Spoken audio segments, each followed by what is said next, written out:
आप मुझे उसके लिए मुश्किल है, उसके लिए मुश्किल है। अस्सलाम क्या हाल चाल है? जी अल्हम्दुलिल्लाह सर जी। आप यहाँ पे पार्किंग के वेले का काम करते हैं। अच्छा, मुझे जरा ये बताएं कि इस वक्त आज वैसे हुकूमत ने बजट पेश किया, आपको तनख्वाह मिलती होगी, क्या उस तनख्वाह के अंदर गुजारा हो जाता है? नहीं सर जी। कितनी तनख्वाह मिलती है? सर जी मुझे यहाँ से 30,000 रुपये मिलते 30,000 रुपए। ये वैसे एक बहुत बड़ा सवाल है और हुकूमत के लिए भी। और आज ही के दिन जब वज़ीर खजाना मोहम्मद औरंगजेब साहब ने जो कम से कम आमदनी है वो 40 से 42,000 रुपए रखी है। और अगर वेले ये फैशन एवेन्यू है और जहां पर वज़ीर पंजाब मरीम नवाज साहिबा ने इसको खुसूसी तौर पर तैयार किया है, यहाँ पर पार्किंग में काम करने वाला जो बंदा है उसकी अगर 30,000 रुपए तनख्वाह है तो आप सोचें वो किस तरह गुजारा कर रहा होगा। अगर उसका घर रेंट पे है और उसके बच्चे 2-3 स्कूल जाते हैं तो वो अपनी स्टेशनरी कैसे लेगा, क्योंकि वो भी आय रोज बढ़ रही है। कितने बच्चे हैं, क्या वो पढ़ते हैं? 2 बच्चे ऐसी बेरोजगारी की वजह से बच्चों को तालीम से हटवा के मैंने अपने साथ रखा है सर जी। अच्छा, यहीं पे काम यही काम करवा रहे हैं, उनको भी 30,000 रुपए मिल रहे हैं? सर ये इसी तंगी की वजह से कि ना पूरा नहीं कर सकता। रेंट का मेरा मकान है, ठीक है, 30,000 रुपये सैलरी है, ऊपर से 30,000 में बिजली का बिल हो गया, गैस का बिल हो गया, मकान का रेंट हो गया, इसी में मैंने मैनेज करना होता है। अच्छा, तो बड़ा मुश्किल हो जाता है। मेरे बच्चे अच्छी में 9th में पढ़ रहे थे, लेकिन उससे आगे मैं मैनेज नहीं कर पाया। मैंने बच्चों को हटवा के अपने साथ लगा दिया कि चलो इसलिए ताकि रोजगार हो, घर का सिस्टम चलता रहे। जो पढ़ाई वाला सीन है ना सर जी, वो गरीब आदमी के लिए बहुत मुश्किल है, बहुत मुश्किल है। अल्लाह करे, मेहरबानी करे, गरीब आदमी बड़ी मुश्किलों से हुकूमत तो कहती है कम से कम जो उजरत है वो 40,000 अब होगी, इससे पहले कोई 36 से 38,000। सर जी मेरी बात सुनो, अभी जो 40,000 रुपया सैलरी है ना, अभी कई ऑनर से इधर हैं जो 40 की पूरी तनख्वाह वो भी नहीं देते। हमने तो इतनी देनी है, करनी है तो कर लो वरना जाओ। और बेरोजगारी की वजह से लोग कहते हैं चलो यार घर का गुजारा तो होगा, पूछने वाला कोई नहीं है। अगर किसी की सैलरी मर जाए, कोई 2 दिन छुट्टी कर लिए तो कहते छुट्टी कर तुम्हारी फारक, तुम यहाँ से जा सकते हो। नौकरी से निकाल देते हैं। नौकरी भी कोई सिक्योरिटी नहीं, जॉब सिक्योरिटी नहीं है, कुछ नहीं, कोई पूछने वाला नहीं है। अगर आप जितनी मेहनत करें किसी इदारे के लिए, वो जब चाहे जब उसका दिल करे वो आपको किक आउट कर सकता है। ये जो पाकिस्तान है ना सर जी, ये जो पाकिस्तान अल्लाह के आसरे पे चल रहा है, अल्लाह के आसरे पे चल रहा है। ठीक है, हुकूमत कहती है कि हम डिप्लोमेसी के अंदर, खारजा पॉलिसी के अंदर बड़ा अच्छा काम कर रहे हैं। सर जी वो काम कर रहे हैं जहाँ पे ये आर्मी लोग रखते हैं, डिफेंस वगैरह, इधर काम कर रहे हैं। जो गरीबों की आबादी है, सारा दिन यहाँ पे पानी नहीं मिलता सर जी। यकीन करें आज 10 दिन हो गए हमारे मोहल्ले में फिल्टर खराब हुआ है, कोई आया ही नहीं है। गरीब आदमी बर्तन लेके कोई कहीं जा रहा है, कोई कहीं जा रहा है। ये लाहौर के अंदर है? लाहौर के अंदर। कौन सा इलाका है? ये धर्मपुरे का इलाका सर। धर्मपुरे के इलाके के अंदर फिल्ट्रेशन। धर्मपुरे के इलाके में मैं रहता हूँ, जहाँ पे आज भी पानी की किल्लत चल रही है 10 दिन से। अच्छा, हाँ जी 10 दिन से। तो हम ये गुजारिश करेंगे वज़ीर आला साहिबा से कि धर्मपुरा के अंदर भी मसाइल हैं, आपके पंजाब के अंदर भी, जहाँ पर आप बजट लेकर आ रहे हैं और दावे कर रहे हैं कि हुकूमत अवाम के लिए बहुत कुछ होगा,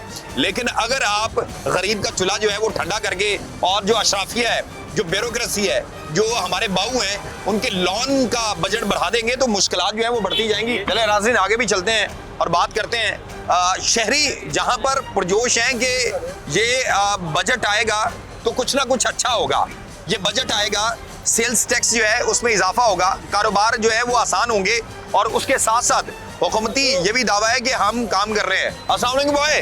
वालेकुम अस्सलाम। शॉपिंग करके आए हैं जी? चले अच्छी बात है। अच्छा मुझे ये बताएं कि इस वक्त कि आप क्या करते हैं, सबसे पहले ये बताएं। पढ़ाई करता हूँ, स्कूल जाता हूँ। स्कूल जाते हैं आप ये बताएं कि आपकी कॉपी पेंसिल उनके रेट्स क्या हैं? बहुत आए हो गए। बहुत आए हो गए। हाँ। हुकूमत कहती है हम तो बहुत आसानी कर रहे हैं, बड़े मामलात बेहतर कर रहे हैं। नहीं, कुछ नहीं हो रहा। नहीं, फ्यूल भी ऊपर जा रही है। क्या ऊपर जा रहा है? फ्यूल भी ऊपर, फ्यूल प्राइसेस ऊपर जा रही हैं। जाहिर सी बात है, जब फ्यूल प्राइसेस ऊपर जाएंगी तो हर चीज़ महंगी होती जाएगी। हाँ। तो इसलिए मुश्किलात का सामना है। जी चलें, वेरी गुड। चलें नाज़रीन आगे चलते हैं और भी लोगों से बात कर लेते हैं। तो नाज़रीन और भी शहरी हैं, उनसे भी बात कर लेते हैं। अस्सलाम वालेकुम। जी वालेकुम सर, कैसे हैं? ठीक हैं? क्या करते हैं आप? तो रेस्टोरेंट का काम। रेस्टोरेंट का? अच्छा, रेस्टोरेंट का काम करते हैं।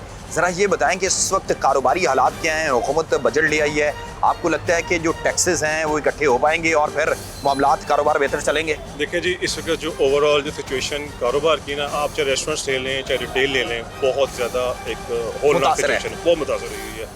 ख़ास तौर पे अभी देखिए, अभी इन्होंने टैक्स का जो बर्डन इन्होंने डाल दिया है, इन्होंने इतनी मैसिव कलेक्शन करनी है, 15,000 प्लस डॉलर की, अरब की इन्होंने कलेक्शन करनी है।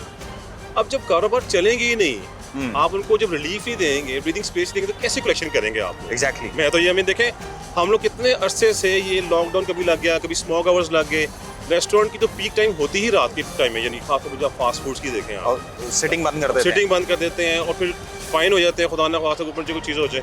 तो देखें उसमें जब तक आप फुल आवर्स पे बिजनेस को ऑपरेट नहीं करने देंगे ना, तो टैक्स कलेक्शन भी नहीं होगी और बिजनेस भी नहीं होगा। ठीक है। बड़ी ही सादी सी बात। ठीक है। तो इसमें आई थिंक हुकूमत तो कहती है कि हम जो बिजनेसमैन है, जो बिजनेस करना चाहता है, उसके लिए आसानियां लेकर आ रहे हैं, आप आसानी से बिजनेस करें, और मेरे ख्याल से पीछे टाइम भी बुरा हो गया है। नहीं सर, कोई आसानी भी नहीं है। यकीन माने अभी इस वक्त आप ये हाल देखें कि आप डिफरेंट जोन में जाएं ना, जोहर टाउन जाएं, DHA जाएं, अच्छा खासा रेस्टोरेंट बंद हो चुका है, नंबर 1। और कुछ बिजनेसेस अभी बस समझ लें कि लास्ट अपने वो समझ लें वेंटिलेटर पे हैं इस वक्त। ठीक है, जिस तरह हुकूमत कहती है वो जी, वेंटिलेटर पे है। बिल्कुल ऐसा ही है।